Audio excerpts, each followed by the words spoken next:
Good evening. This is it's Tuesday, September 9th. This is a meeting of the Saugus Board of Appeals.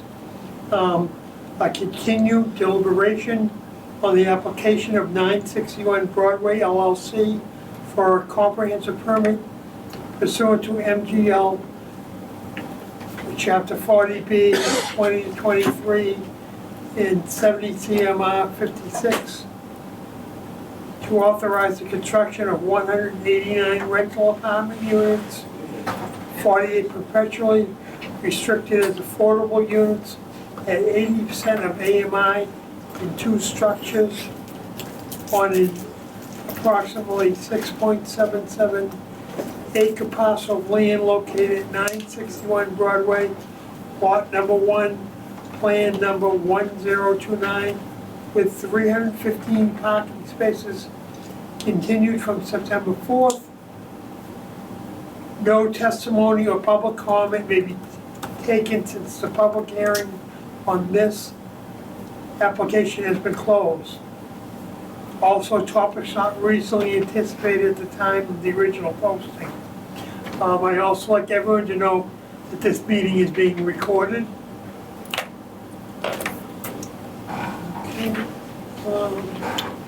And let's start the meeting with the Pledge of Allegiance by Ms. Stephanie Romano. I pledge allegiance to the flag of the United States of America and to the republic for which it stands, one nation, under God, indivisible, with liberty and justice for all.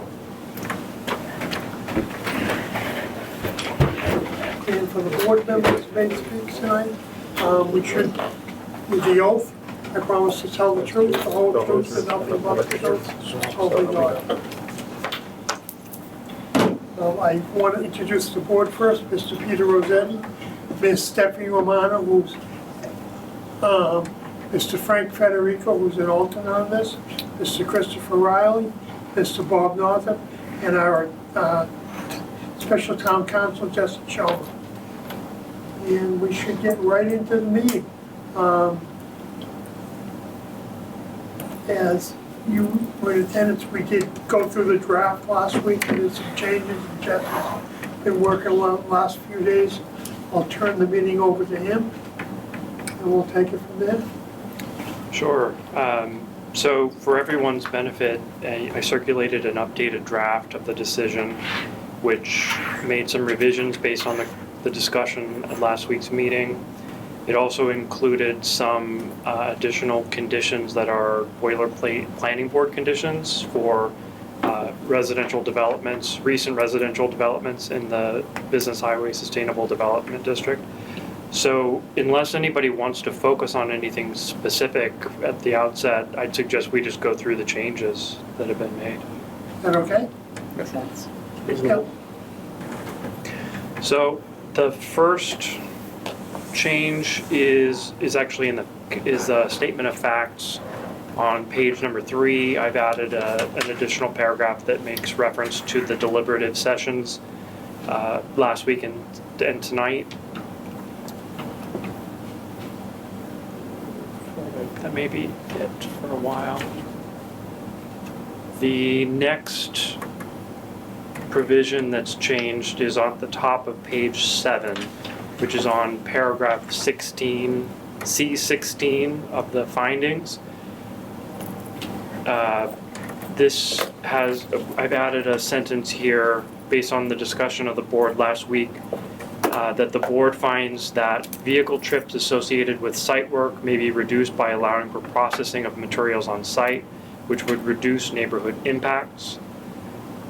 In the following paragraph, I have added the clause for single-family residences, which is based on the applicant's clarification that their agreement to expand the radius for the pre-blast surveys was for single-family residences and not for properties like Walmart, for example.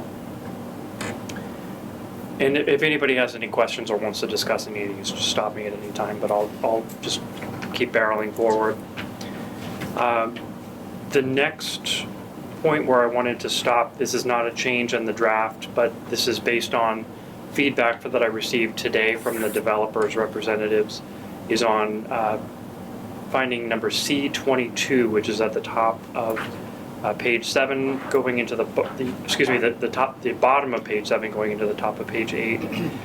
The developer has requested that some language be added here, pointing out that no new subdivision roads are proposed to be laid out on the plan, so no waivers of roadway construction standards of the local subdivision rules and regulations appear to be needed. That's an accurate statement. They're technically laying out a subdivision because they're creating a new parcel that doesn't have sufficient frontage on a public way, but they're not proposing new subdivision roads. It's all internal site driveways. So I'm fine with that revision. If the board members are, I'll add that to the draft. The next change to call your attention to is at the bottom of page 9, which is finding E38.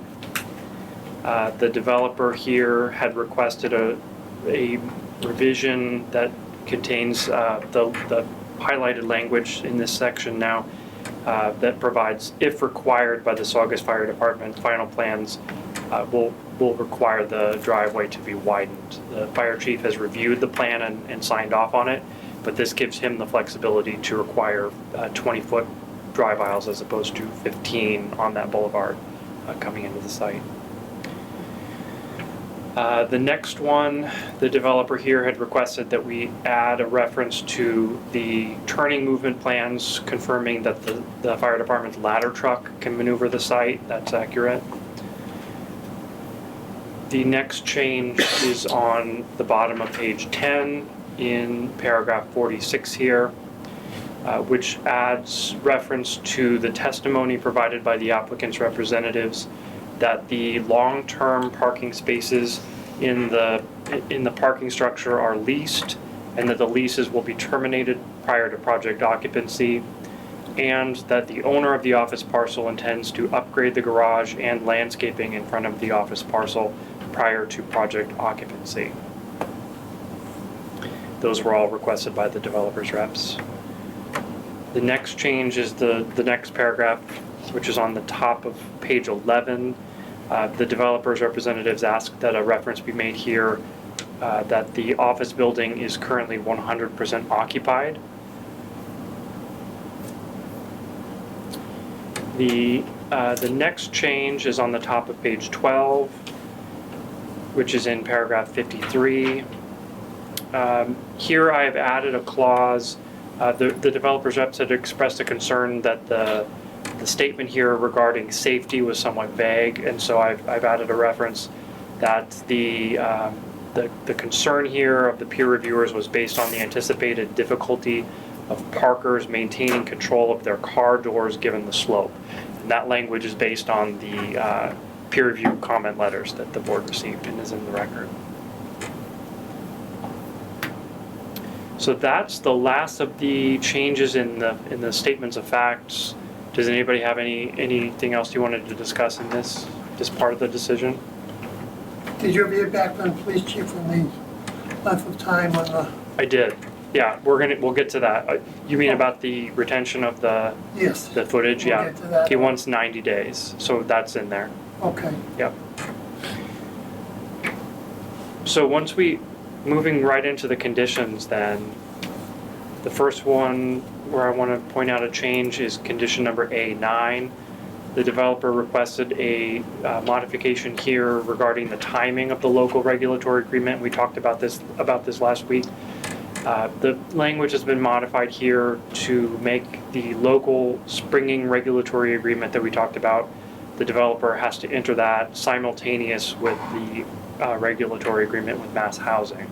So both of those will be signed at the same time. There is a correction also in this paragraph that correcting the typo that Peter pointed out here with the numbering. Next change is in condition A16, where some revised language has been added here to clear up the language upon request by the town. it now states, or more frequently if requested by the town. So this will require annual reports and gives the town the flexibility to request more frequent if that's deemed needed. The next change is a standard planning board condition. This is number A19. It provides that the applicant shall cooperate with efforts by the town to obtain approval of the State Executive Office of Housing and Livable Communities. That's what the acronym there, EOHLC, means. For the inclusion of the project's affordable housing units on the town's subsidized housing inventory. And that means that the town will get credit for approval of these units. If that requires submission of information by the developer, they will be required to cooperate with those efforts. The next change is on condition B14 at the top of page 18. This we discussed last week. It's a revision requested by the developer's attorney that the 30 days be changed to a reasonable opportunity. The next couple of changes are B20 through 22. I've added some language here because there was more discussion than I had anticipated about the reference to the town engineer here, perhaps being unclear. So I've added language specifying that these conditions were requested by the town engineer, so that hopefully clears up any issue that there's a reporting requirement to the town engineer or something like that. The next change is B27. This is a standard planning board condition with respect to landscaping, and it provides that all landscape areas and planters shall be fully irrigated with an automatic watering system. The planting shall consist of native, non-invasive, drought-tolerant species, and then an additional provision here was added based on the request by one of the board members that landscaping on Route 1 must be consistent with project landscaping. Commencing 12 months after completion of plantings and thence in perpetuity, the applicant shall remove and replace any dead or diseased plantings. The project's O&M documents shall address ongoing maintenance of landscaping features. Here, the developer has some feedback on this condition. The developer's representatives have advised in correspondence to me today that they're concerned that this is broadly worded and therefore could mean that we are not able to use non-native annuals. They say further that the perennials will be drought tolerant, native, etc. And while we can irrigate landscape areas and planters, this might go against LEED standards, which is an energy efficiency standard. My suggestion here would be to add a single word that all perennial plantings shall be native and drought tolerant, etc. That would give them the ability to plant annual plantings like flowers and things like that. And then also some qualifying language subject to LEED compliance. If that's agreeable to the board, I'll make that change. The next change, or the next point to highlight, is condition B29, and this has to do with the town's infiltration and inflow policy. This was discussed last week. The developer's representatives had concerns that this requirement is based on the policy in effect as of the date that they get certificates of occupancy rather than the application date. As we discussed, I was going to reach out to Todd Baldwin to get his opinion about this. His view was that no change should be made to this condition, so I have made no change on this. Which one was that? It's B29.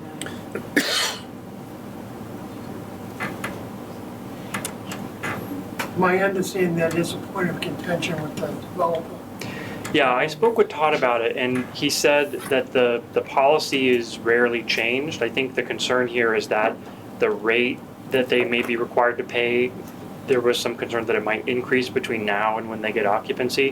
What Todd told me is that he can't remember the last time it changed. He doesn't think it will change, but even if it does, his view is that it should be based on the time of occupancy, just in case that does occur, because some projects, like Saugus Ridge, for example, the construction went on for a number of years. So that being said, it's up to the board to decide, but his recommendation was no change be made. And the INI is the connection to?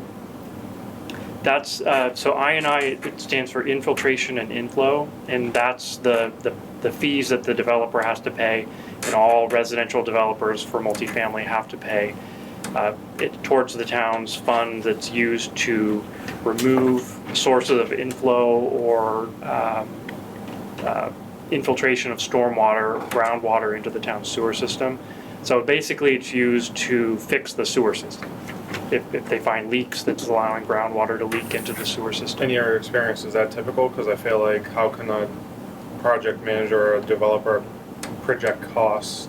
I mean, they're going in with a set expectation of cost. Yep. So if the town were to change their position on that, those costs could inherently change and capsize the project or something to that effect. So, I mean, in my experience, specifically with building code, once you get the permit or you apply for the permit, you're applying under the building code of that instance. Yeah. So is that how INI typically works, or? What I would say is that it may be best to fix it, to your point about permits, to the date of building permit application. That would give them a closer sense. But again, I think Todd's point is that the policy has rarely changed. They haven't increased the rate or lowered it. So it's a pretty standard type fee. So if you wanted to do a change so that it's prior to issuance of building permit, or excuse me, shall pay all sums required as of the date of building permit applications, I think that would be appropriate. How quickly after this? My only concern is like if they're going to a private source of funding and they're saying we need X amount of dollars, and that does change, all of a sudden they can't finance the project, and all the work we put in the past 7 months is for nothing, and they could have even started the project that, you know. Something like that would be covered, I think, in contingencies for the financing. They would finance a certain amount. They would go over that. So I wouldn't be concerned about the project falling apart because they have to pay infiltration and inflow fees. If the project pencils, they'll know when they go into that point. I mean, that's not my area of expertise per se, but I would say at the permit issuance at the very least.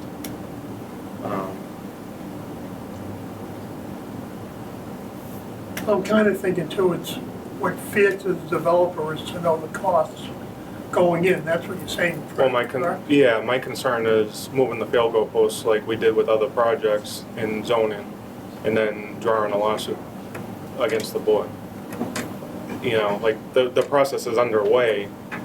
It's difficult to then say, well, we don't know this cost yet. We'll tell you once you get occupancy. I mean, that's a big unknown.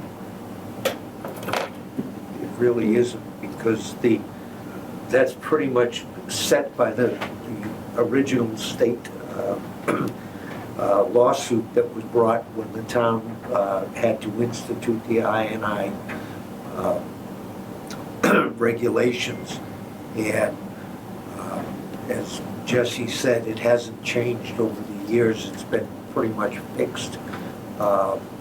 It's based on what the projects coming up are going to be, and usually that's projected in a budget in advance. So Okay. there's really no changes in that. All right, that's fair. But even a small rate change could be hundreds of thousands of dollars, I think. I think the concern that Todd had of changing it is, to Peter's point, there are certain federal and state requirements that the town is obligated to comply with pursuant to the consent decree that the town is operating under, as well as the town's permit for the sewer system with the state and federal governments. So if those do apply, the town will have no choice but to charge a higher fee. If they're required to charge I&I at a higher rate than it's currently being assessed at, the town's hands will be tied. So what my suggestion to resolve this, maybe to kind of harmonize all of these competing interests, to change this so that it reads, instead of as of that date, say as of the date of building permit applications subject to compliance with all applicable state and or federal requirements. So fixed as of building permits. If the state or feds require a higher fee, that will control.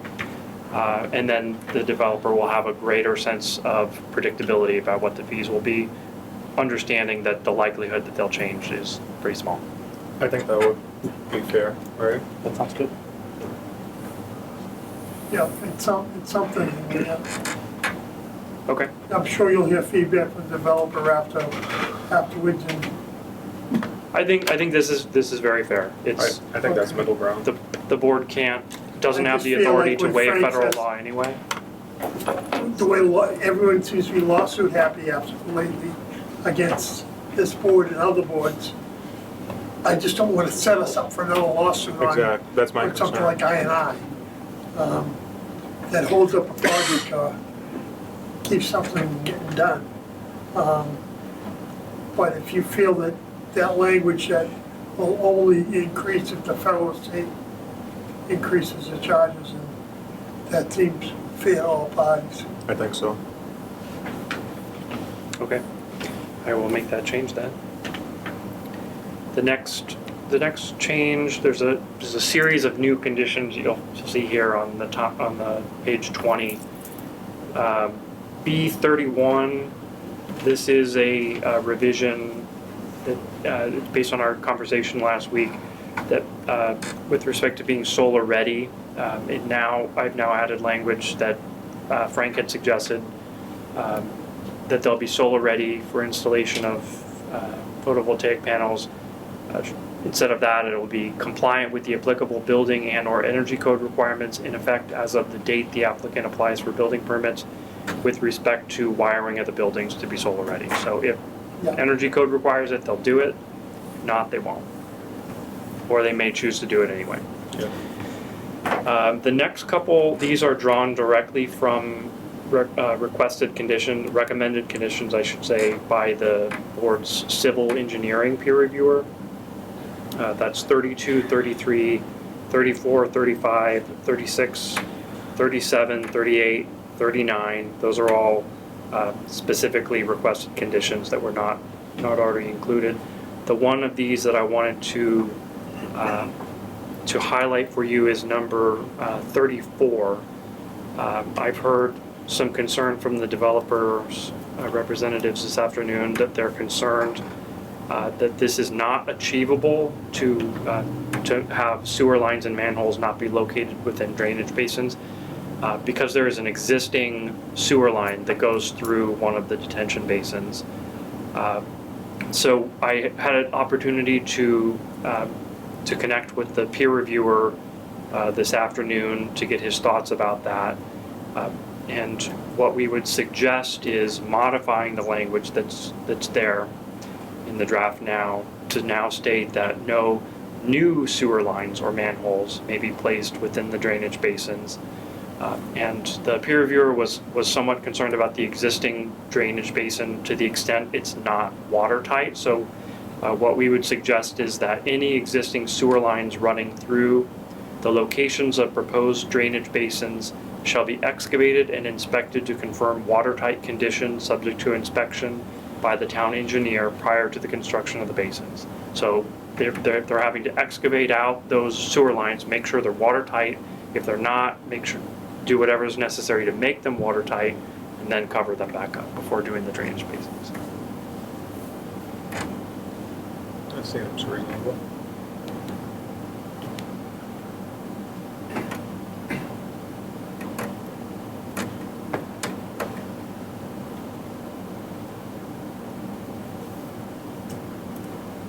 Okay, any other discussion of that one? No? Okay. The others, the other conditions that are requested by the reviewer are pretty technical, but they're pretty standard. I didn't have any issue with them. The next one, B number 40. This is a standard planning board condition. that allows the town the ability to come in and do maintenance for the stormwater management systems in the event that the developer or some future owner of the site is not maintaining them. That's a potential concern for the engineering department because there's overflow connections of the stormwater structures into the town's storm sewer system. So this would give the town the ability to correct that issue at the developer's expense if there were to be any issue in the future. That, again, that's a standard planning board condition. The next point to highlight is in the environmental conditions, B47. This condition was based on some discussion. I think this was what you had requested. And what I've attempted to craft language that I think was going for what you were requesting here. And what I've written is, prior to start of any work on the site, the applicant shall conduct testing of the water in the Malden Angler's Pond to confirm baseline levels of chemicals, sodium, etc. prior to project construction. And then the next language provides for annual testing of the water for the next 5 years after occupancy to confirm that the project does not cause heightened levels of chemicals in the pond. And the results be provided to the board, the Concom, and the Malden Anglers. And this also provides that they will be excused from this if the Malden Anglers do not grant access to the property for testing. So I'll defer to you. That I hope that's what you were kind of going for in that, but that's the language there. I also would have liked to, on the pond, the water going into the ground be filtered too. So this one, I had a chance to talk with the peer reviewer about this. The stormwater structures, the filtering that they do, they filter out things like oils and solids and things, but there's really no way for those structures to filter out salt or chemicals because the size of those molecules are so small that they just go right through the filters. So the only way to do that would be to essentially, you'd be engaged in desalination of the water. So it's not really feasible for those structures to do that. Okay. I like that.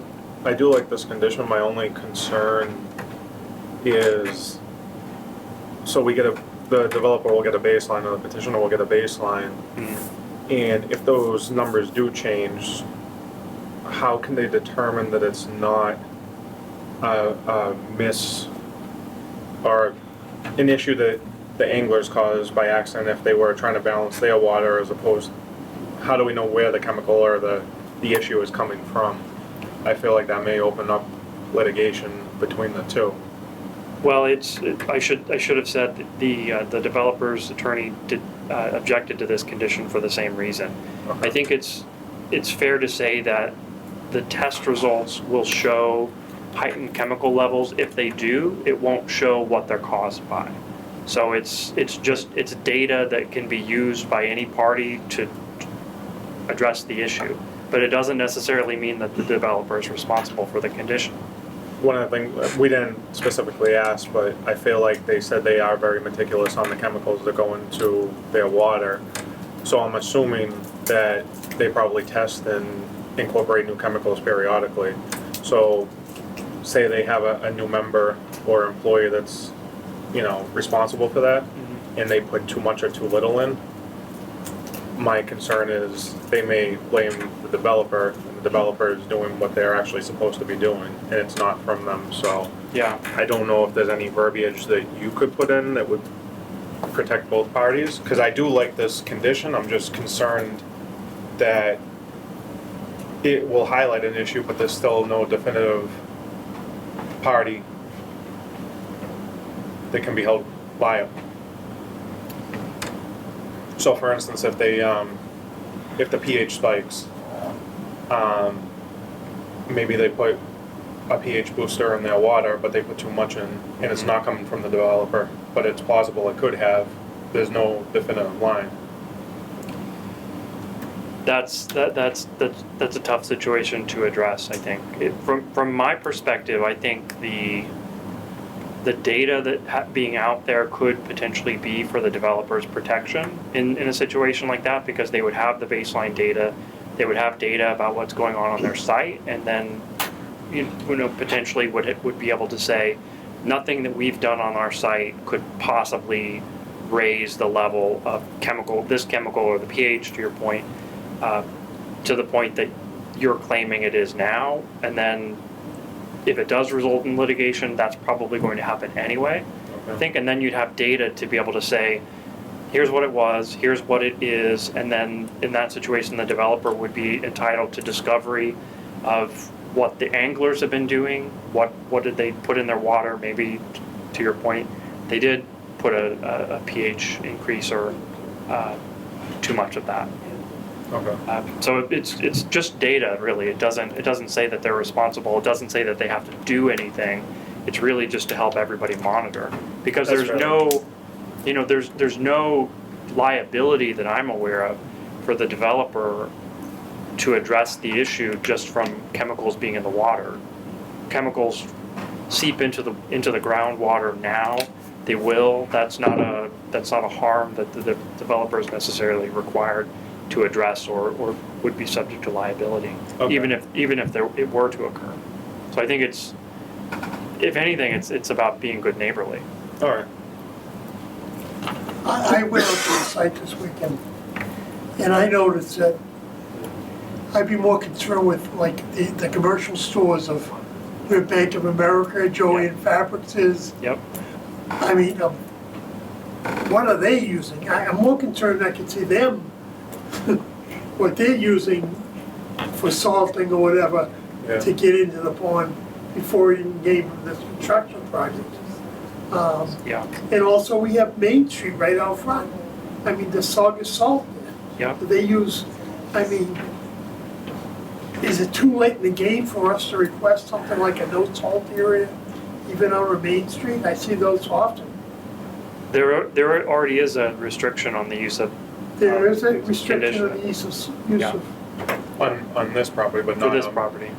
See, I think you're speaking more so on the street itself. I'm or- talking on the street itself. Well, that's not really something that can be done in this decision. But for those other properties, you're right. I mean, once this project is built, based on the conditions that are imposed, this will be the cleanest site in the vicinity. Everything else will be rock salt or sodium Right. chloride or That- something That like was my concern, looking Yeah. at just where CVS and Bank of America were up higher, and things Yeah. flow downhill. If they're using rock salt, Yep. it's going to the pond. Well, that'll also show up in the baseline conditions as well, right? So I assume that the current site is using some kind of these chemicals. It's not subject to these requirements currently. So you may find that once the project is built, the water is actually a little bit cleaner. That's fair. Hope so. Hope so, yeah.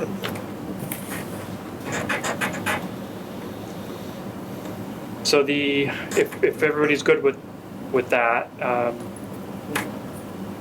the next one to go to is actually the next one, and this is where the DIC chemicals are addressed. This we talked about last week. The permission is now changed from the building commissioner to the DPW director. And the permission, I think Frank, you had requested this, the time period. Permission will be deemed granted if no response to a request is received within 2 hours of the request. That's fair. I thought that was good. I think we did say police, but since we have that line in there, I think that's sufficient. Do you want, I can add police if you want that. Because the DPW director most likely wouldn't be reachable during off hours, Yeah. apparently. I think we settled on police last week. Okay, Yeah, we did say police. Okay. police department then. As opposed to DPW director? Okay, I'm making that change. Or And, was it just police and fire, or was it police solely? I feel like- Safety. Yeah, public safety. Yeah. The reason for it was because someone said the DPW director may go home at 5 o'clock and Yeah. not be available. I think fire might be better equipped to assess the need for it too, so either one, whoever responds. Well, you say public safety, it covers both. Yeah. should I put Saugus Police Department or Fire Department. Public safety just, it seems a slightly vague. Yep, Yeah. It's vague. that works. Okay. Put both. All right. The next one is condition B55. At the board's request, I've added non-vaping in addition to non-smoking. The next change is on page 25 on condition B64. I've added language here, request from the peer review consultants that the shared parking may not be implemented until the developer has filed proof that the office parcel has granted an easement for the shared parking, as well as proof that any lease for the long-term parking spaces has been terminated, and that those agreements not be released or modified without the board's consent. The next condition, B65, is as we discussed last week, the final project plan shall show one or more parking land banks containing not less than 39 additional vehicle spaces on the site. These will be land banked and not built at the outset of the project occupancy. And there's some additional language later in the draft that discusses when and if those would ever be built. The next one is B66, which we discussed last week, regarding electric vehicle charging stations and EV-ready conduit. This now reads that will be installed in parking areas in accordance with applicable building and energy code requirements in effect as of the date the applicant applies for building permits. Frank, is that consistent with what you wanted that one to provide? I think so. Okay. The next one, B67, I believe this was the civil engineer requested this. Direct walkway connections to the parking structure from both buildings shall be provided, designed in accordance with applicable Americans with Disability Act and Architectural Access Board requirements. The next one is B68. This is based on recommendations from the board's architectural peer reviewer, and some discussion of this is probably warranted. He had requested that the project provide sufficient secure covered bicycle parking. He didn't specify the rate of bicycle parking spaces, so I put 1 space per unit just really as a placeholder. So I wanted to get the board's views on that. So they have to have 180 spaces. That would be a lot of bicycle parking spaces. Right, it'd be a lot of bicycle parking. As I said, just a placeholder for how many spaces you want. I think 1 space per would be an awful lot. Yeah, especially going out onto Route 1. Yeah. Down the steep Yeah, hill. I'm looking And at, then back up the I'm steep thinking, at the Ridge, which is 300 units, I think there's a bike rack out front that might cover 15 to 20 bikes. Yeah. And I never see more than 2 or 3 in those. There's one down at the Salem Street going into Revere. I think it holds about 20, and every time I've gone by, there's maybe 10. Well, that's a lot if it's only about 24 units in that. I think that's more Beyond accessible though too than Route 1. I don't foresee a Oh, lot. you're talking way down Yeah, in the quarry. you know, closer to the quarry. Right on the bike path too. Yeah. Yeah, it's I on the don't know bike what's path. usually used for a number on there, but I wouldn't think it would have to be 1 space per unit, I think. Is that what kind of other type of wording could we put in? About 1 for every 10 units. Why? Yeah, I think, so Cliff's recommendation, the peer reviewer, he's usually, he reviews more urban projects. He does a lot of Boston work, so, Right. he's very focused on bicycle accommodations, and the theory is if you build it, they will come, right? So if there's secure bike parking, maybe people will park their bikes there and take their cars less often. That's the theory. The city of Boston requires 1 space per unit, plus I think it's 1 for every 2 or 3 units for guests, which is just a huge amount of bicycle parking spaces. So leave it up to you to decide how many you want. 1 per 1 per 10 units 5. is about 20. 1 for 10 would be about 20 units. Yeah, 10% of the units. 1 for every 10? Yeah. Or 1 for So every you 5? want to do a fixed number, 18? 10% of That the seems like units. maybe it's low. I mean, people are driving a lot of electric bikes these days. Do we really want to encourage it though on Route 1? That's my concern. I don't think it's what we want to encourage, but the residents want. Okay. If we're gonna address it, having 1 per 10 units, 10 units would be 30 That'd be people. 18 units. Yeah. They may have If they- already, If they've got a rack of 20 Yeah. down at, next to Salem Street, which has what, 25 units maybe? No, he's talking down towards, Yeah, I know. No, Florida. Yeah, You're talking the Salem Street or the Saugus line? Salem Street on the Saugus line. yeah. All right, there's only 20 units.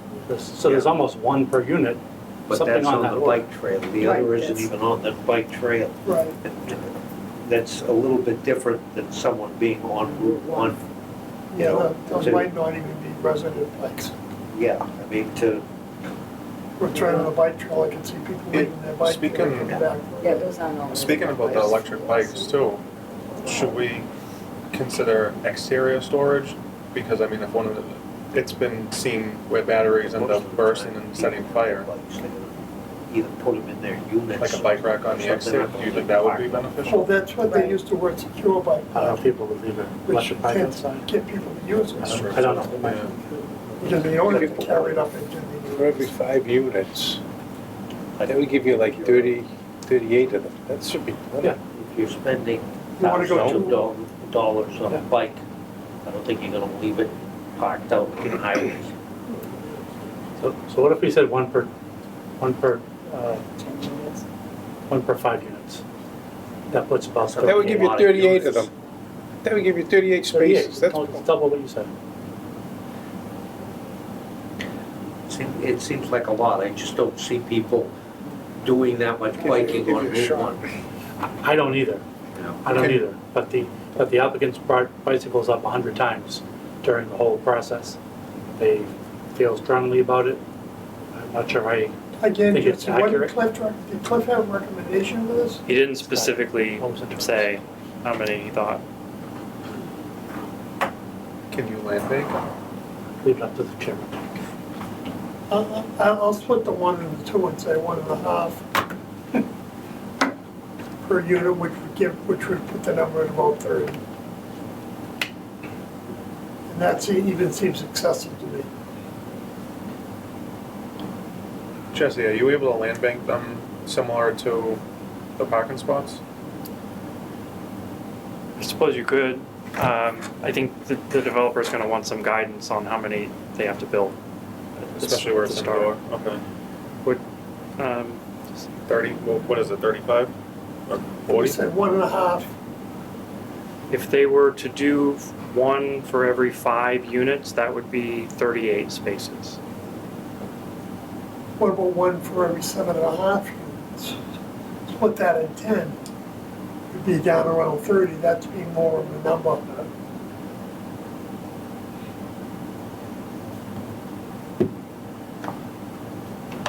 That would be 26 spaces. I feel a little more comfortable with that. Yeah. Okay. And I'm sure that, you know, like anything else, if there's a demand for more spaces, I think the developer would work with them down the road. But Yeah. I think 26 is probably excessive. But it still stays within the theory that we're supposed to be green thought process. So the 1.5 per, you know, the 7.5, whatever it is, to come up with the 25, 26. I think the 25 spaces sounds good to me. I don't know if other people agree with that. Chris, Bob, Yeah, that's fine. fine with the 25? Yeah, that's fine. So we're saying one space per every 7.5 units? Yeah, that's fine. Okay. All right, the next one is B70. There's just a small addition here that the applicant shall file with the Saugus Police Chief a parking management plan. Okay. The next one is B72. This is a standard planning board condition. It has to do with signage being compliant with the manual on uniform traffic control devices. This is a technical sign requirement, standard stuff. The next one is B73, and this was discussed last week, and it's also discussed in the traffic peer reviewers letters. I've added language here that also includes the Saugus Police Chief in the decision-making process for where the bus stop goes, and the peer reviewer wanted the confirmation that the bus stop shall be located in a convenient location that does not impede vehicle sightlines on the driveways for the project site or the other driveways around there. The next one is B75, which has to do with traffic monitoring. Reviewing the traffic reviewers, the peer reviewers letter, I've added some language here that gives some examples of what potential future traffic mitigation measures could include. Those are not specifically required to be done. It's just a range of what the town would have at its disposal to require. And listed here that the improvements may include, without limitation, 1, construction of the land banked parking spaces, referenced above. 2, implementation of an electronic parking guidance system with real-time electronic monitoring of all vehicle parking spaces, and signage to direct motorists to the location where available parking spaces are located. 3, a direct roadway connection between the parking structure and the site. The developer's representatives wish to convey that they object to the latter 2 of those possibilities. The 2 issues I see with it, well, more questions is, can the roadway actually be connected to the parking structure because of the gas easement? Are they? I don't know. That would, if it is feasible to do, and I don't know if it is, it would also be subject to any requirements of that gas easement. So Right. if the gas easement doesn't allow for it, it wouldn't be done. The electric monitoring system, essentially how like Encore would have it with the green and red lights as you pull in. I don't know if it's. I guess so. That would be a huge cost to retrofit, so I feel like it'd have to be an all or nothing. Yeah. I mean, one way or another, it's gonna be an extravagant cost for the developer. Mhm. But more so if the parking lot's paved, because all that wiring is gonna have to go in the ground. So my concern is, I don't think, like, I'm for the land bank, obviously, that's huge. The parking guidance system, it's just, you don't see that too often. I mean, you see it with Encore, but Encore's got more money than anybody, you know what I mean? So, I think that's, I don't know if that's fair to Okay. ask for. Okay. Seems a little luxurious, I agree. I mean, I like the idea of it. I think as a consumer, it makes things tremendously easy, but as as this board, a member on this board, I feel like it's not fair to impose something like that. Okay. Well, I can strike that then, and it sounds like you want me to strike the roadway connection as well? I would say, at the very least, based on the restrictions of the easement, because I don't know, I thought that area had to remain open. And I don't, is that even feasible to get a roadway from the parking structure to there? I'm indifferent on that, like, I don't know, so, I don't either. It's, I think it's an engineering question and not something we're qualified to even yeah. make a decision on, to be honest with you. Do we have any peer review support on that, or? No, so I'm just looking at the civil plan here. There's, they are crossing the gas easement with the site driveway twice at this point, so the gas easement does allow for that. And there's an area of parking comes near the parking structure. I don't know what the grading is though, the final grading, if it's, if you can get from one place to the other. Well, I think So- the topography of the site is, I mean, again, there'd be a question for an engineer, but the topography of the site, I don't know if it'll plane, to be honest with you. I Yeah. mean, if I was betting on it, I'd bet that it wouldn't, but I could be wrong, because I don't have that information in Mhm. front of me. Okay. That I don't know. I don't know how we should proceed on that.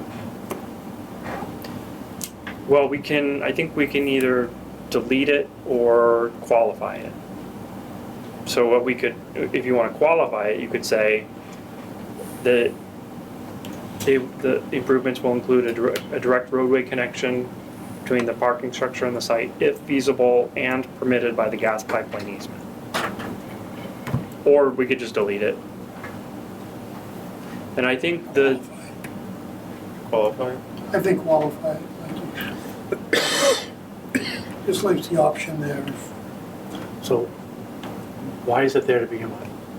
I think what the traffic engineer's concern about this was, you've got residents who are coming in and there's parking in multiple spots around the site. And so you've got somebody coming in, driving around, trying to find parking, finding no parking, having to drive back out, get back on Route 1, drive back into the other driveway, go into the parking structure. Okay. Where that would be, if there's a connection between the sites, where there's a driveway, you could just go right into the parking structure. That, I think that's what his concern was about that. I'd agree with that. But I can I see think- those sensors or whatever they're gonna use to mark the spaces malfunctioning. Either leaves pile up, snow piles up, trash piles up on them, or something. Those I usually utilize inside And they start garages. malfunctioning. And it tells you on level 5, there's a space. While you're getting to level 5, someone could already take that space. Yeah. Unless it's actively monitored. So I don't think that's realistic. Okay, I'm gonna delete the language about the electronic monitoring system. And the other one, Tom, you wanna just qualify? I like to qualify the option. I think, yeah, because I think that if it If was. they do need to do a connection road into it, I think without if having to go out yeah. and back, without even having to go out and one, I think is a major plus. Right, I think if it was feasible, they would have I done it. wouldn't want to so- be in there, can't find space, and have to go all the way around, back up to the Fountains Way, Yeah, get back in that end of property again. that's fair. I mean, I think it's fair.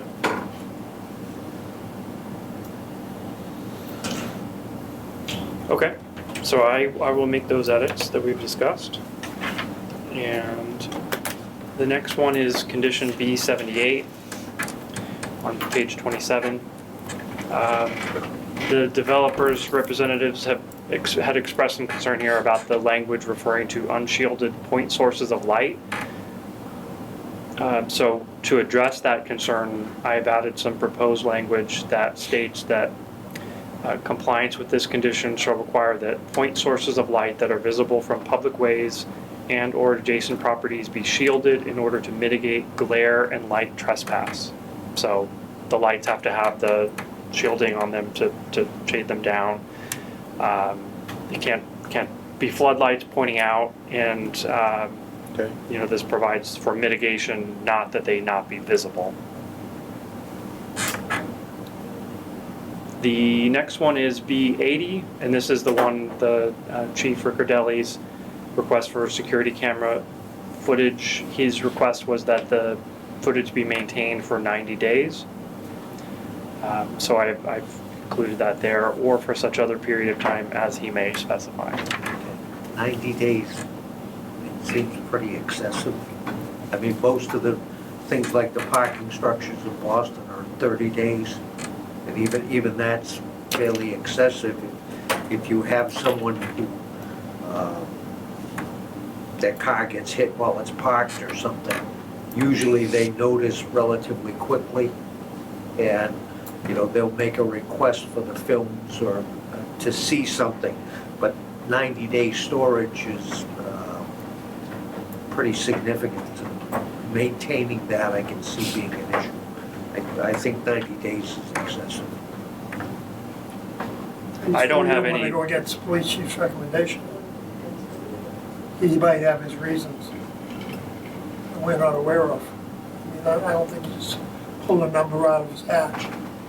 It must be something that he's working other places. I don't know, like I said, the garages in Boston, the ones that I'm familiar with, are usually on a 2-week basis.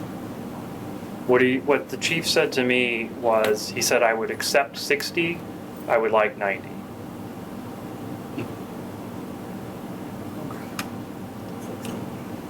So are you happy with 60? Yeah, all right. We'll go with 60. Everybody okay with the 60 days? I'm okay with that, but I'm not quite sure what it means about or other such period of time as may be specified. How can someone comply with that? Well, so if the chief decides he doesn't need 60, I think, he could say you only need it for 45, that would allow him that. Just, that Correct. essentially leaves it up to the chief. According to this, Unless he it could also could be say some- 180. If there was some type of ongoing federal investigation of somebody in the building or something, so they wanted to monitor it for a longer period of time, I don't know. I know I'm playing sounds like a TV crime You're show, right. but Yeah, I know. I don't know, it seems as though we're getting out of our lane there. It just seems to me this is someone used the term moving goalpost. I don't know how you comply with this. I can delete that. It certainly wasn't intended, I think, to expand the time period. Yeah, So- I mean, it does say not less than 90 days or something that we may specify. What if we were to leave it at 90 days? Because I feel like if there was an incident on site, the police within those 90 days would request a copy of the footage, and then I'm sure that the petitioner would be more than willing to retain that footage for the police until the investigation is concluded. are you suggesting leave the 90 days but drop Yeah.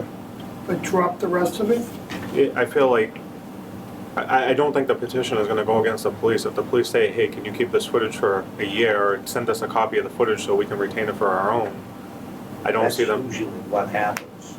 Yeah, You know, if an insurance company or something requests it, provided they have it, they'll send it to them and then delete it, because you don't want to just save a bulk, period of time right. forever. It's what this purpose doesn't serve. So would you be okay keeping the 90 and then dropping the last open-ended version of that? I'm thinking more, not so much like a fender bender or something like that, but if there was some type of crime, like an assault on grounds or something of that nature, that by the time it gets to the detectives investigate, it may be. That's gonna happen in less than 90 days, I hope. Right, well, that's what I'm saying, is keep the 90 days and then drop the part where they can request more. I don't know, I'm just thinking out loud. I think 60 days is sufficient, but, I Okay. think that's overly generous, to be honest with you.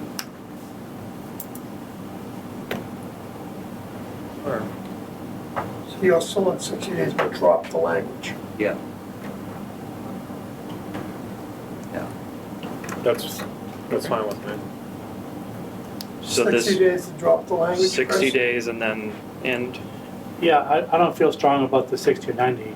It's the language after it that The open-ended. just don't see what it means. Okay. I don't think the petition, if the police chief went to the petitioner a year down the road and said, hey, can you please keep this, like, for whatever reason, can you keep this for 90 days? I don't think the petitioner is gonna come back and say no. I mean, it's in the best interest. I don't But think, if- and I but don't if- not think, it's not our call or Right. business, it's not our, So I'm saying if we Not drop it, I think it's a moot point. is But what wouldn't it be was. keep it open, Frank, it would be, do you have the last 90 days? Yeah, And they would I, So, I mean, he said he'd live with 60 days, so let's just go with the 60 days and not worry, and take the open areas out of it. yeah, Everybody in agreement with that? Yep. Yes. Okay. Right, I will make that change. Next one is condition 85, page 28. This condition has been revised to specify that the fencing,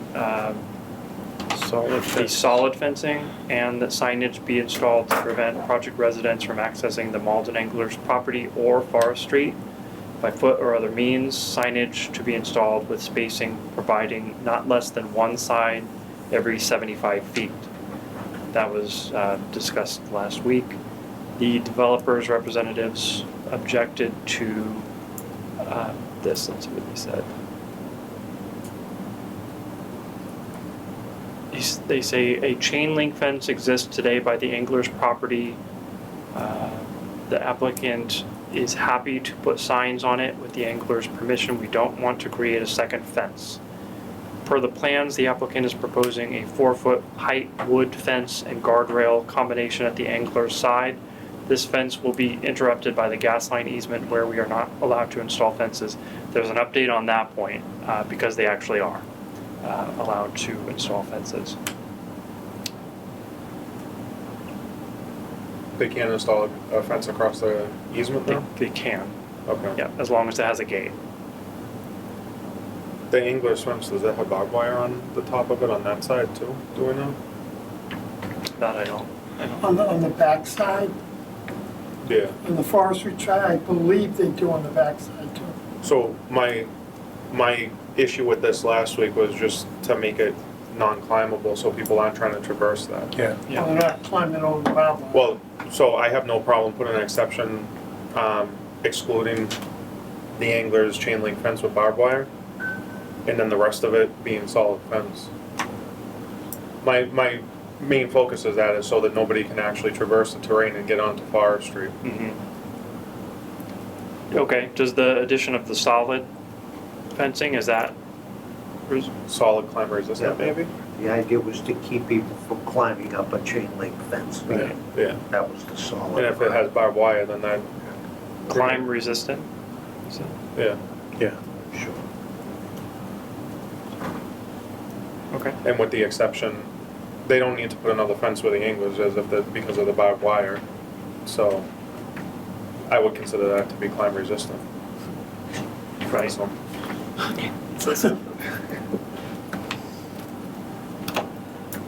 All right. The next one is condition 88. These are, the next couple are standard planning board conditions, 88, 89, 90, and 91, and 92. No, I'm sorry, not 92. This has to do with trash and debris management, dumpsters being covered, retaining walls visible from a public way, be constructed in an aesthetic manner and surface with a material that resembles natural stone. I believe that last one was actually recommended by the architecture peer reviewer.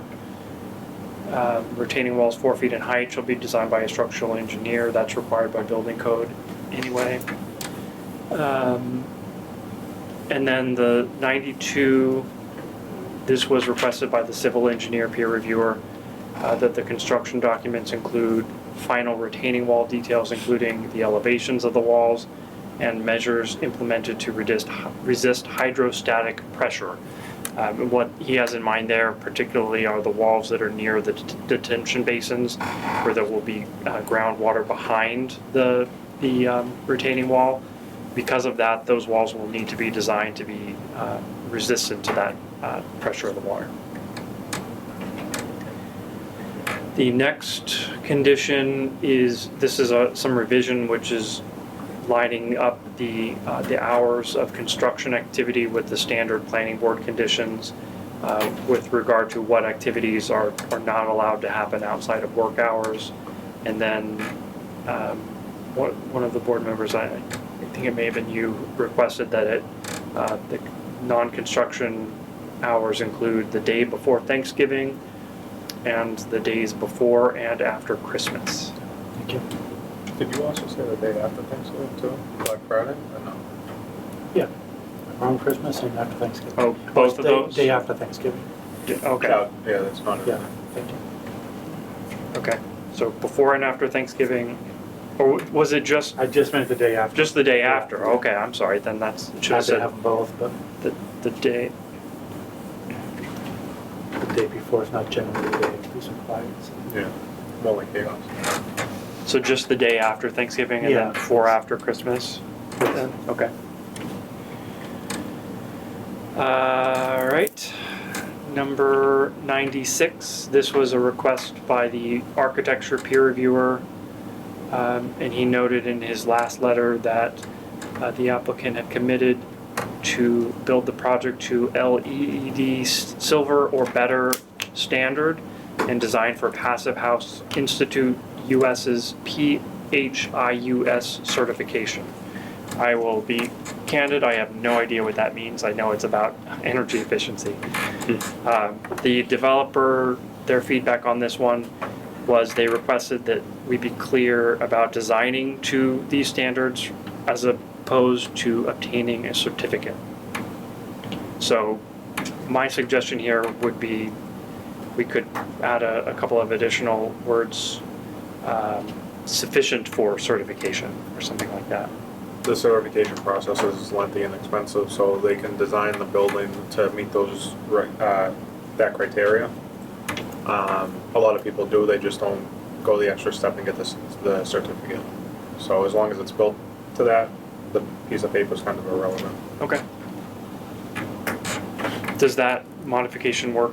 Do you think that addresses that concern? How did you word that? I'm sorry. So that it instead of it just says designed for Passive House certification, designed for Passive House and sufficient for certification. So Yeah, I think so. they can certify if they want, they don't have to. Correct, yeah. The next one is B97, which incorporated by reference the final peer review letters. The developer requested that be deleted. I've gone through all of the last peer review letters and incorporated all the conditions, so I would have no problem deleting this. This was included as kind of a catch-all just in case we missed anything, but I took a fair amount of time yesterday and reviewed them in detail to make sure that the conditions were all there. So are you okay with me deleting that one? Okay, that one's gone.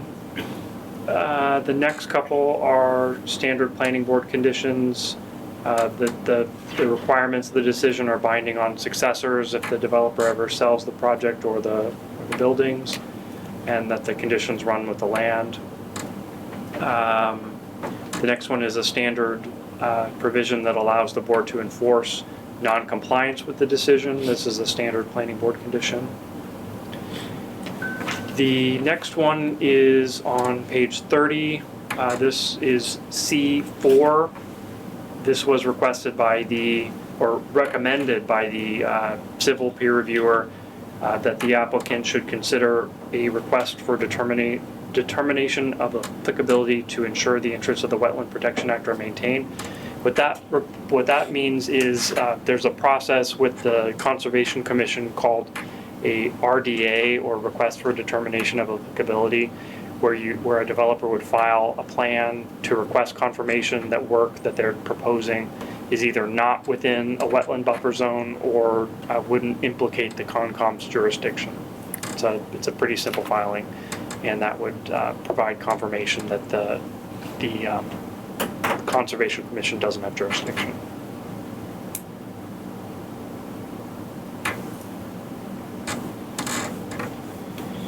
So the next one is. Can we go back to the previous one real quick? B99. Can we just put written notice in there? We're B99, okay. Where do you want written notice? So it says, 30 days after written notice? yeah, thank you. Just so it's not misconstrued with verbal. Yeah. Which one is that? 99? B99. It just says notice. Okay. That.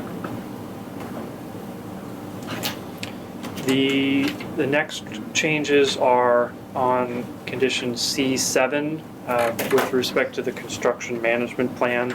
This adds standard boilerplate language from the planning board's decisions for this district regarding what the contents of the construction management plan must provide, and that includes a parking plan, construction scheduling plan, a trucking plan, construction administration, noise and dust control, blasting, erosion control, utilities, traffic and parking, fire and emergency, and construction lighting.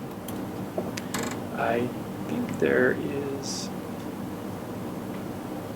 revision here.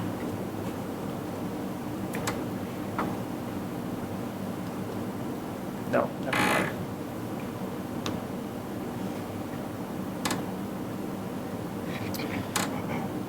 So the next one is condition C8.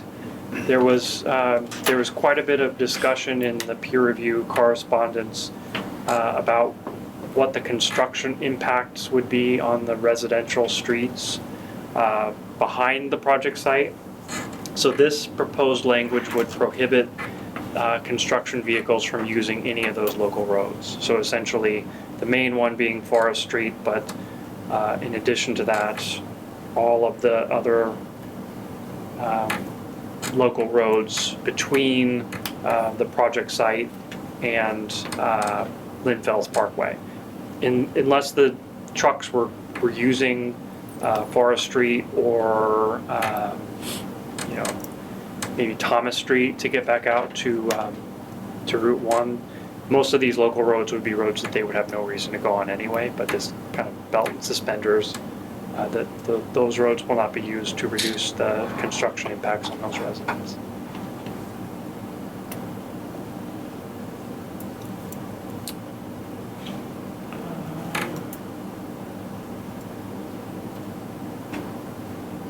The next one, this is on C9, and there's an additional change here that the civil peer reviewer has recommended this afternoon. He's suggested that we add language providing that a final long-term pollution prevention plan and stormwater operation and maintenance plan should be provided for record, accompanying the final plan documents to establish the required inspection schedule and record keeping. And that's maintenance of the stormwater structures and erosion control. The other changes here were also requested by the civil peer reviewer. They include that the final plans include a tree clearing plan, a snow disposal management plan,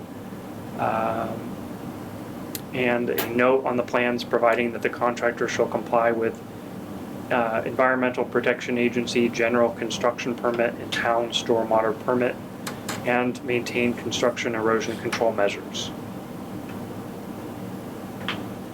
Is the snow disposal management plan for after occupancy or during construction?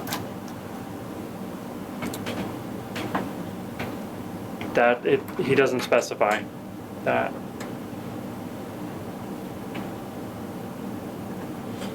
The construction management plan does separately include snow storage during construction, so I would think that this is for once the project is occupied.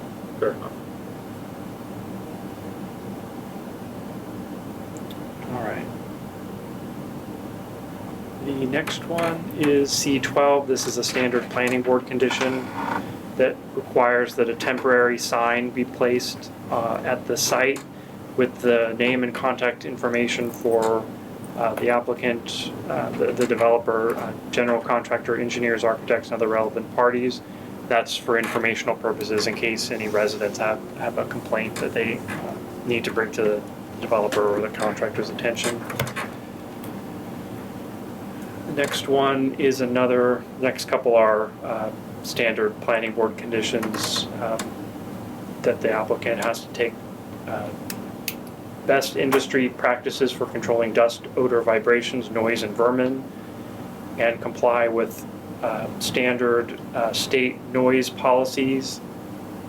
They're required to comply with those in any event, but this provides an additional means of enforcing that. The next one, C20, change has been added to confirm that the expanded blasting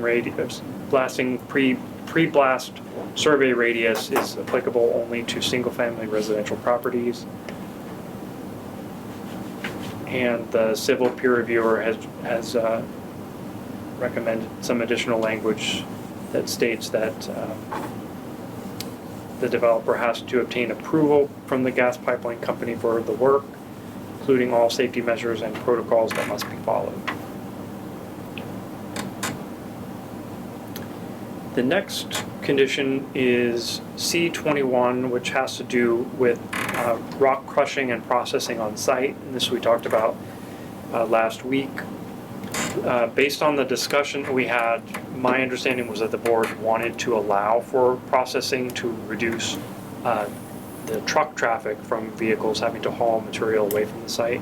So the language that I drafted is included here, that the applicant shall exercise commercially reasonable efforts to utilize excavated material for fill to the maximum extent feasible in order to minimize the number of haul truck trips associated with excavated material off-site. To that end, during site excavation, the applicant may engage in rock crushing and other processing of excavated material on the site solely to the extent such materials will be reused as fill and except as reasonably needed to break up large pieces of excavated rock to haul off-site. The board discussed more limited hours for those sorts of activities, being 9 a.m. through 4 p.m. Monday through Friday. And the board also wanted to include a truck washing station. Some additional language that I've added as a suggestion, and this is based on a project that I have some association with, where there was blasting in Woburn, provided that following the completion of excavation and blasting, the applicant shall contact the owners of single-family residence on Forest Street within 300 feet.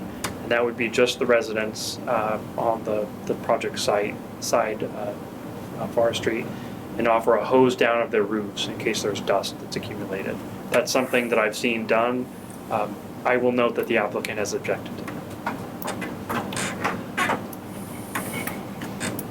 And I'll entirely defer to you if you want to leave it in or take it out. To start with the truck washing, did we decide we were gonna leave that up to Mass DOT? Or the type of fill on site, I don't think it's gonna be money, it's gonna be more rock and stone dust. I definitely don't wanna see it all over Route 1, but I don't know, I mean, I feel like DOT may be more qualified to assess that. Probably so. So then, if required by MassDOT, Yeah, Yeah. I think that's How it can be required.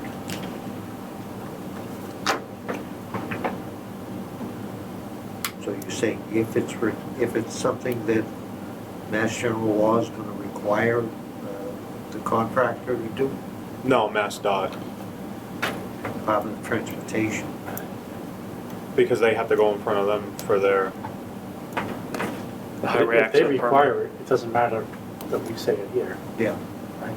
right, okay. So we leave it in there, you're saying? Or we could take it out. I'm just thinking DOT might be more, The petitioner didn't object to that, did they? No, not the truck washing language, no. Isn't it a wheel washing station rather than a truck washing station? That's what it was supposed to be, Yeah, yeah. so that they didn't track out, dirt and everything onto the highway. Yeah. And then the highway would have to be clean. Right. But to go around and clean off people's roofs, I can, Let's say with the trucks first. Should the trucks, just be a wheel washing station or truck washing? I think Wheel it's washing. Wheel washing. Yeah. So that language should say wheel washing. So it'll change to implement a truck wheel washing station if required by Mass DOT. Do we, I wouldn't even I put would that just in there. have All a, right. I wouldn't even put the Mass DOT in there if they're not objecting to it. Okay. They had no objection to it, so. Not to that language. That's fine. And then the second thing is the thing about the roofs. I don't know if that's overkill.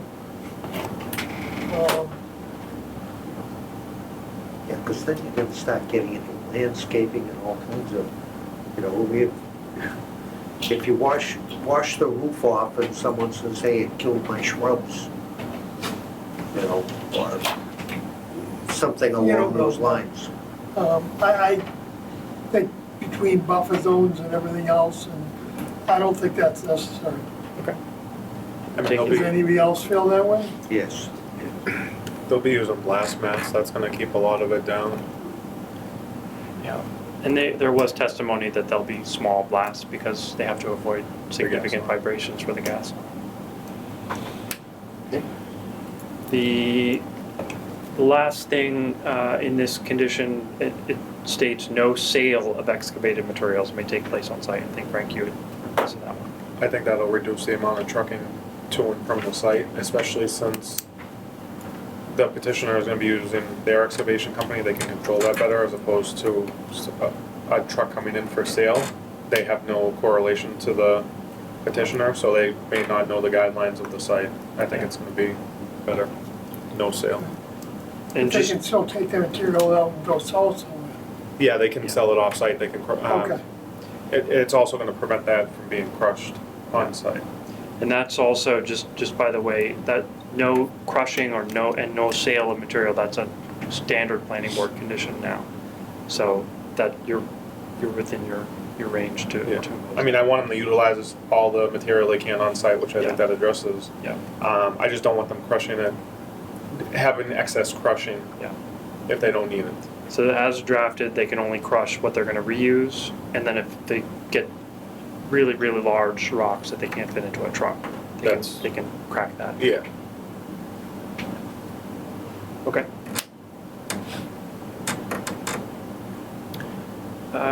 The next one is C22. This is a technical point about the specification of the as-built plans.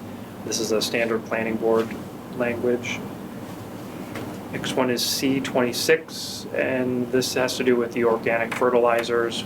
There was a discussion of this, wanted to unify the multiple conditions about fertilizers. The next one, C28, has to do with the snow storage. In subsection A there, that additional language, that's standard planning board language that requires that the disposal of off-site snow, if they have to truck site off-site, be done in accordance with applicable laws and regulations. And then subsection B provides for maintenance of vehicle site distance at the entrance consistent with AASHTO standards. That ensures that vehicles exiting the site can see oncoming traffic. And then it provides that signs and landscaping proposed as part of the project within the intersection site triangle areas shall be designed and maintained so as not to restrict lines of sight, and snow accumulations within the site triangle area shall be properly removed where accumulations would impede sight lines. This is all standard planning board language. And this addresses an issue that we talked about last week about piling up snow, and there was a discussion 10 feet or 20 feet or something from the road. And this, the developer's reps had suggested that just referring to the sightline triangle, so this consistent with that suggestion as well. Subsection E, the additional language is also standard planning board language, that the records of maintenance be maintained and provided to the town engineer or ISD upon request.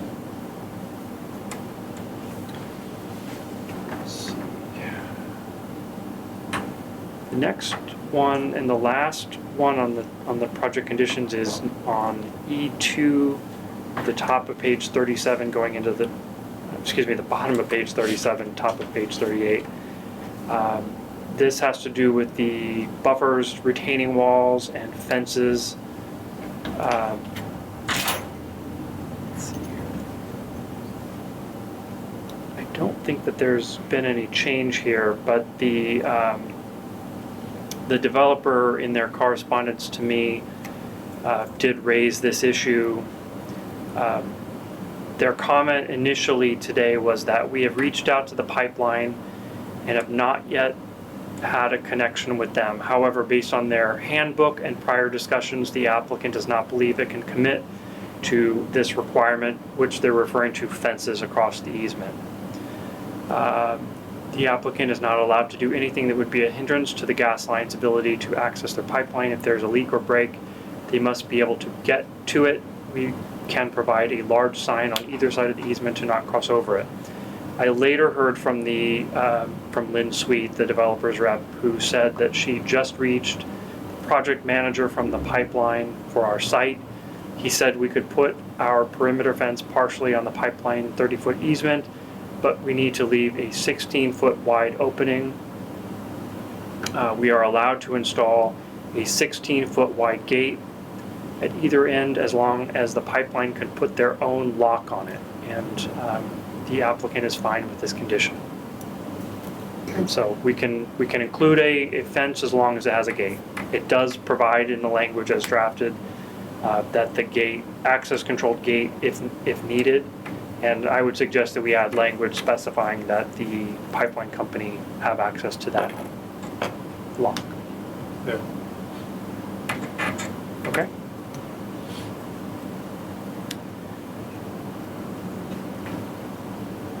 So it's gonna be their lock, but will the owner of the property also have a key or a combination?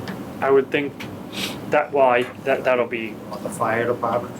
that'll be worked out, I would think, between the property owner and the gas line easement, but you could specify you want it to fire department have a copy of it, I suppose. Could be a lockbox or some kind of situation like that. It's probably a logistical question. I don't.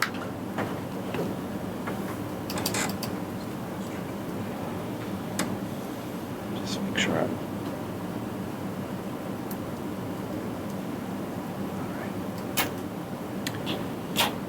So that's the end of the conditions. Now we're in the waivers. Jesse, if I may, before we go to the waivers. Yep. Actually, it may even be under the waiver. I think last week I had mentioned something about the sound dampening on the roof, Yep. that we were not gonna utilize that. Is that in the waivers or is that in the? That's in the waivers. Okay, Yeah. sorry. Yeah, Getting ahead. no. Yeah, that's actually one that we'll talk about. So the first change is on page 44 of the decision. And this has to do with mixed uses. And as discussed with the board, I have deleted the language referring to commercial uses. And it simply states now that the waiver of providing commercial uses has been granted as conditioned in the decision.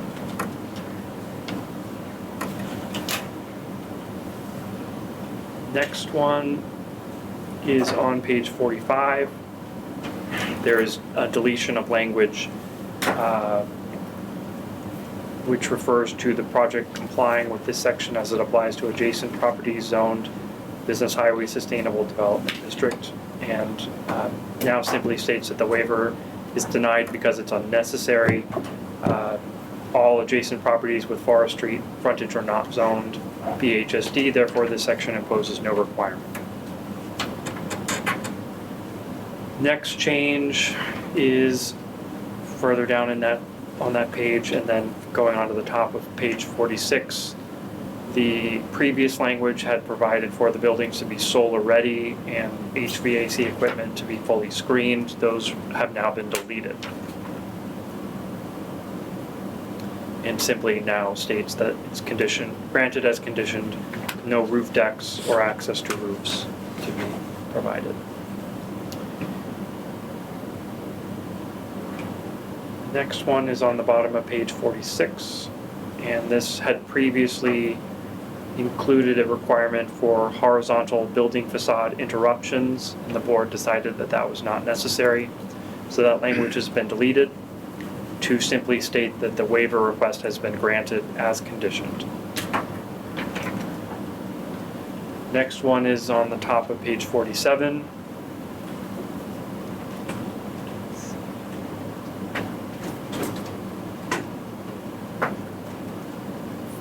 The board last week decided that it was not necessary to prohibit balconies or decks, and so that language has been deleted.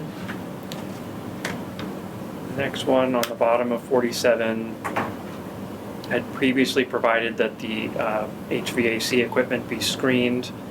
The board decided that that was not necessary, and that has been deleted. I did want to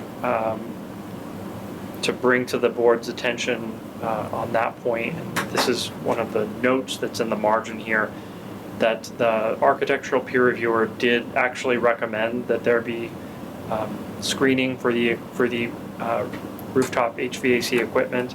And his suggestion specifically was that the board should consider a condition that requires screening to mitigate any potential for negative acoustical or visual impact.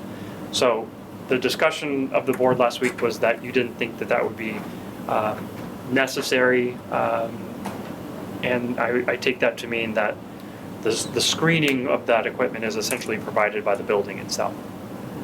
So if you're good with that, we'll leave the deletion as it is. Yeah, the buildings are already on a hill. Yeah. And because of their height, no one's gonna be able to see this as long as they're not on the edge of the building. If they're set back from the edge, you'd have to be above them. The plan did show the units down the center of the roof, and then, I can't remember, you had mentioned either our peer review or their acoustical analysis said that the sound waves transfer straight out, and it's not gonna impact the residents in the area. Yeah. So the draft as it's written now, it's deleted that language as the board discussed last week. So I just wanted to bring that to your attention. My idea is keep as few things as possible on the roof. So if there is a windstorm or something like that, it's less debris that could potentially be flying.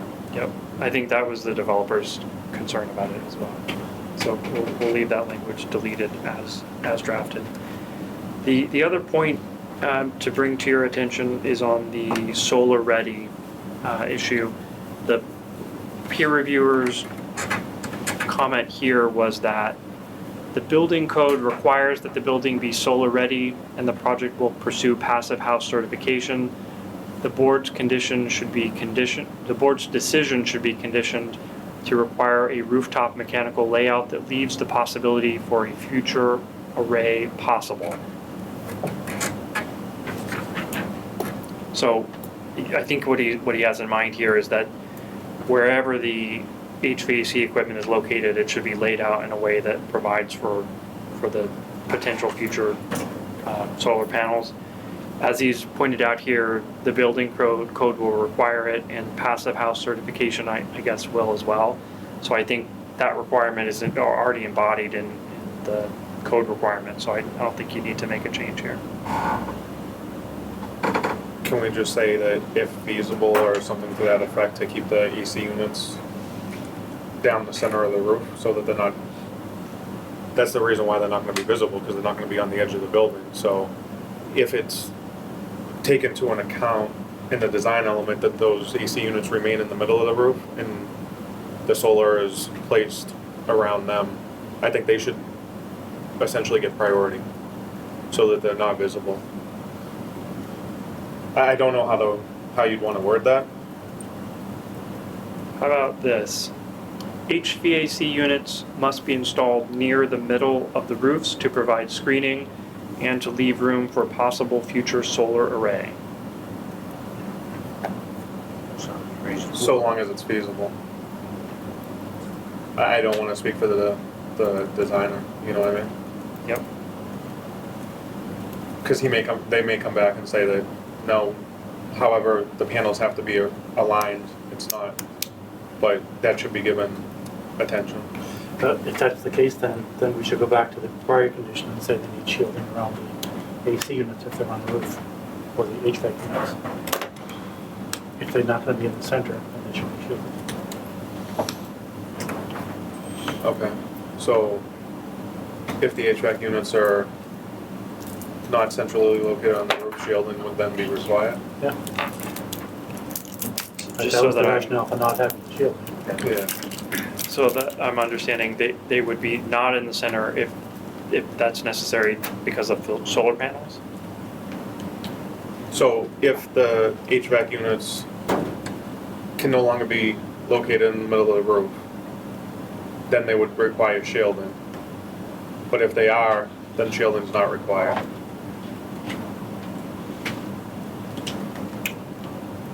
Is that, The Yeah, problem that's, is, if you got the solar units on the edge of the roof, potentially there could be glare coming off of them. So if anything, maybe they should be the ones shielded. But then if you shield them, it loses the effectiveness of them. So I think, if you're gonna do something with it, don't put the solar units on the edge. Put the solar units maybe in the middle.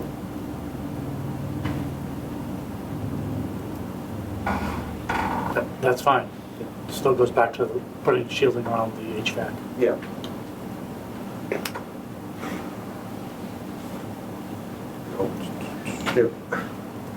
The units that are on the roof, the heating and cooling, I mean, first of all, they're 8, 10 feet high, whatever the height is. If you have them on the roof, the building is 70 feet high. It's already on top of a hill. yeah, So as long as they're not on the edge of the roof, you're not gonna see them anyways. Because you're looking up at it, so the edge of the building is gonna be there, you're not gonna see them. So shielding them isn't really gonna do anything. okay. Plus they're gonna have parapets too, Well, what? a parapet on the edge of the building too, like a Yeah, 3-foot, it's so, just that'll even more block them. But then the solar, if you have the solar on the top, it can create glare around the area. So that could be a concern. But again, if it's not on the edge, it's set back, because solar is only a few feet off, if that, off the height. So you'd have to be at a comparable height to do anything. that's fair. I'm just, I don't think the shielding is gonna do anything for you one way or the other. the only reason why I don't like the idea of screening is because if there's a gate to it and the HVAC service technician leaves it open and it's blowing in the wind, I don't want anything flying off the roof. That's my only concern, so. If you feel that you won't be able to see the HVAC units because of the elevation anyways, then, But put them there. yeah, If they're out toward the edges, you'll see them, regardless of how high it is. I'm sorry, say that again? If the HVAC units are out towards the edge of the building, Yeah. the height doesn't matter, you're still going to see them. But it's not efficient to put them at the edge of the building.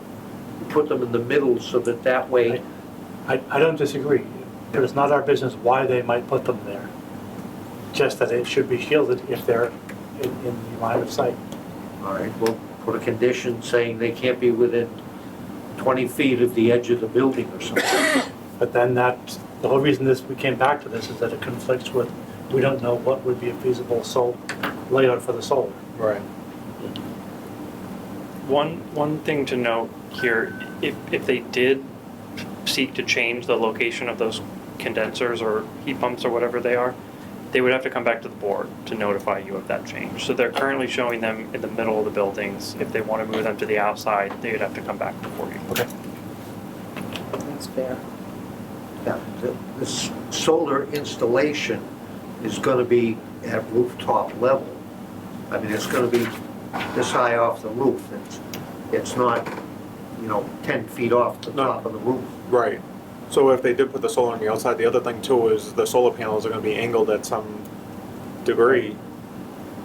But you're talking not the panels themselves, you're talking the connections for the panels. No, I don't think the panels need any type of screening. No. To your regard, the reflection of the panels. I don't think we're gonna be dealing with reflection, again, because of the height and also because the panels are gonna be angled, so if anything, it's gonna deflect us, the reflection back upward. So I think, I don't think there's gonna be a need for screening at all in this case. Yeah, I would agree. So I would just continue to disregard screening. They have to keep the AC units in the middle of the roof, or else they have to come back to us. If they're in the middle and they have to come back to us, then, well, it's fine, we'll go along with that. Okay. So the language that I have now, and I think this is consistent with what we're talking about, says rooftop HVAC units shall be installed near the middle of the roofs to provide screening, and the roof layouts shall be designed to provide room for a possible future solar array if as feasible. Yes. I think that's acceptable.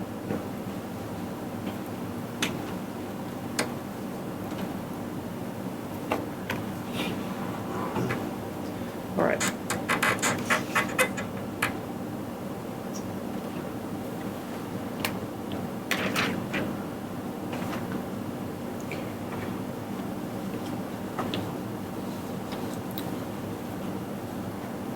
All right, the next change is page 49.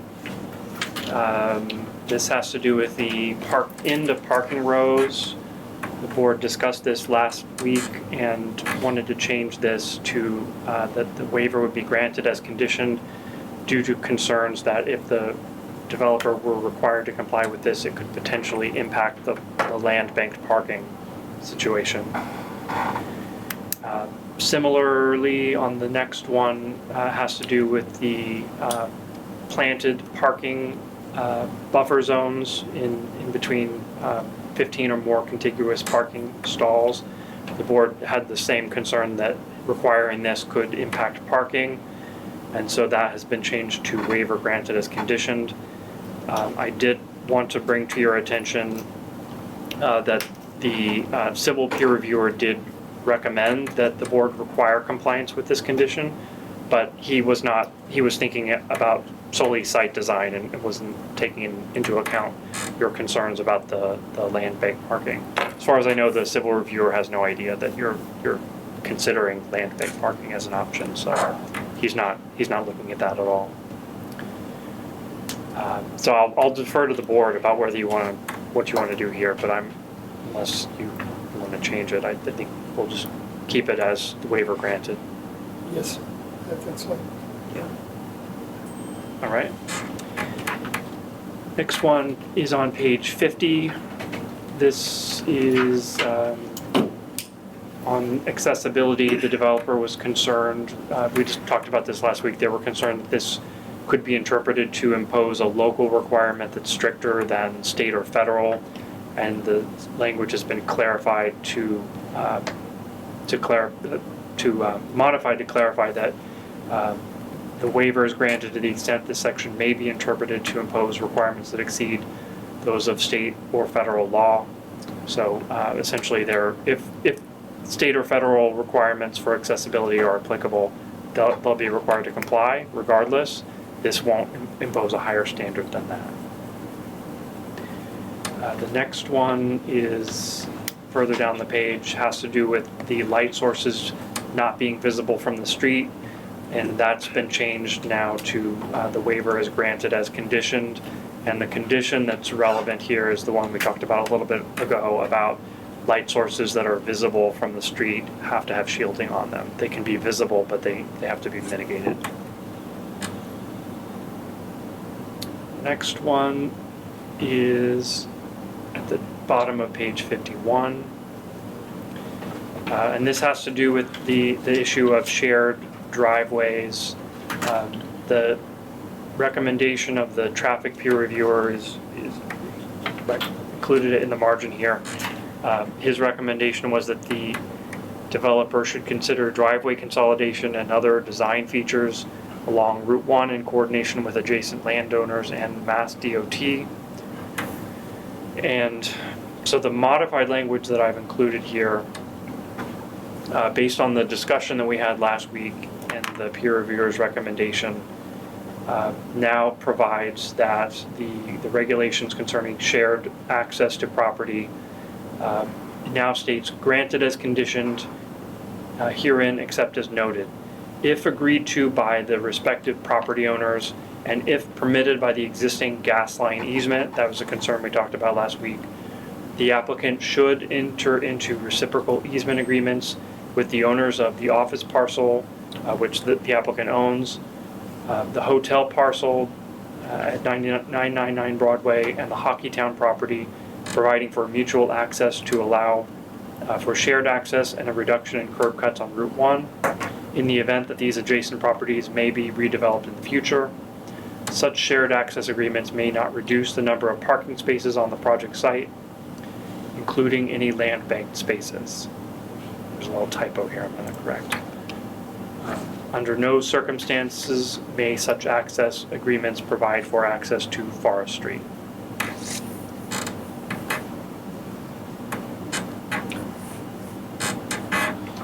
That all sound Sounds good. okay? All right, so that, with that change, the following section has largely been deleted and now just says granted as conditioned.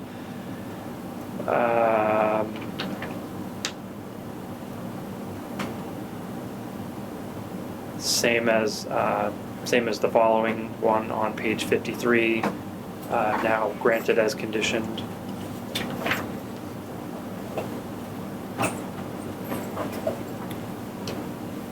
The next one that I wanted to point out is on A6, the bottom of page 53. I just wanted to point out the MDM, the traffic reviewer's recommendation was that the developer work collaboratively with the adjacent landowner, Hockeytown, to consider a potential consolidation of driveways that would allow for a shoulder widening to eliminate the conflicting weave zone that Mass DOT is concerned about. Following established precedent for other similar properties along Route 1, MDM recommends a widening of the shoulder along the site and Hockeytown frontage to provide at minimum a 10-foot width to reasonably accommodate acceleration and deceleration movements at the driveway and to afford reasonable accommodation for school bus activity adjacent to Route 1 high-speed travel lane. This one, we talked about this somewhat. It only requires good faith efforts to collaborate that's what the zoning bylaw requires. So this ultimately, like we talked about last week, leaves the decision about what happens out there with road widening and acceleration, deceleration, that's up to Mass DOT. That may be the end of it. Yes, that is the last one. Just for future consideration, when we get something like this, could you maybe make the print a little bit bigger? Yes, I can.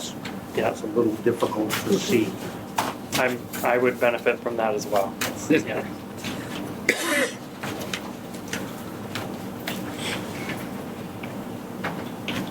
Go from here. Well, I'm just gonna ask, what's our next step?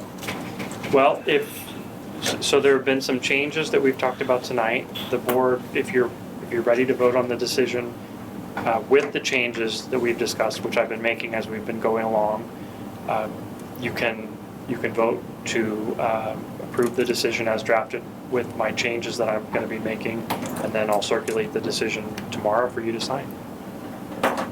You've already closed the public hearing, so there's no need to do that. There's no need to vote individually on all the waivers. That's incorporated in the decision. So just stay ready, I'm ready to, I guess we're ready to take a vote based upon what was just said. Based on this decision with the changes that Jess is gonna make to it. And I think, unless there's some other reason that I'm missing something, is there any reason not to go forward with the vote right now? I don't think so. We should go ahead. I think the changes are clear, they're minimal, Yeah. nothing terribly significant. So we'll take the vote. I'm gonna take the vote in order of membership seniority.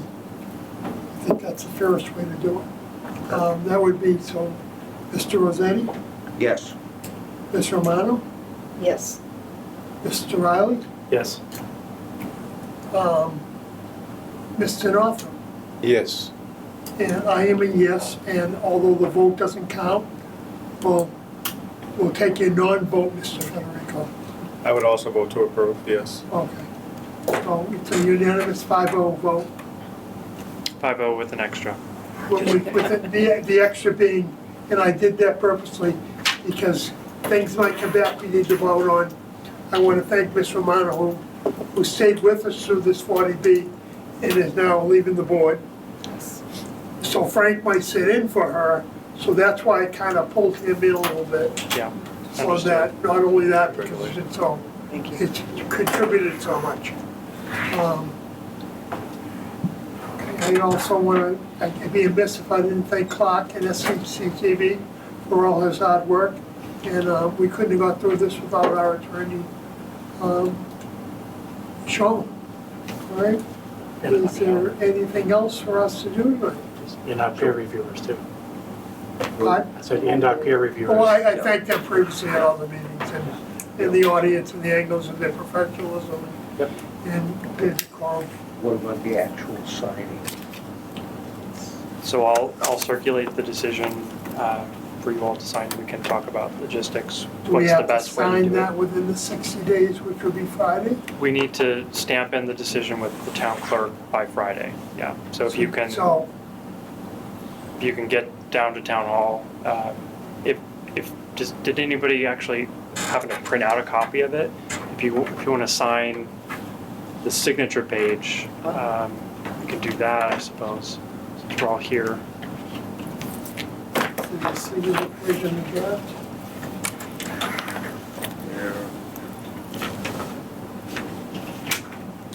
There is a signature page. And it says draft. So the right draft, right, in big letters right across the Yeah. back of it. Yeah. Yeah. Foiled again. So what I'll do is tomorrow I'll update this with all the changes, circulate it for you, and then if you can make your way here to sign, that's probably the best. It'll need to be recorded in the registry of deeds, so you Yes. will need to sign wedding. And Peter noticed, Justin, that we have to make sure we have the right numbers tonight Yeah. on this. So it's Travers, Romano, Northrup, Rossetti, Riley, and then I'll note yours on as well. Yes. You want me to sign before No. Friday, or no? No, you Oh. wouldn't say anything. All right. Yeah, not necessary. I think all perfect. So we come here tomorrow to sign, or Thursday? We'll do that when Jesse says it's ready. We'll get it to the clerk's office Oh, okay. and we'll go there to sign. I'll let you know where it's gonna be. There was an issue, you may remember from that Essex Landing decision where it got picked up by the developer before it was finalized. And I know that, that's why we started signing here. Yeah. But I'm not too worried about that on this. Okay. I think probably either here or maybe the manager's office. Yes, I think they close all day here Friday. Okay. We have, the clerk's office is open to 12:30. I can get in touch with Jeannie Meredith. I'm sure she can arrange for it to be placed somewhere where it's secure before it's not stamped in. But Okay, we'll make the arrangements. I'll let you know where it's gonna be. okay. So that's that, correct? That's that, until the next one. So we have a motion to adjourn, A motion to adjourn. and second, Second? we're adjourned. Okay. Thank you. Thank you. And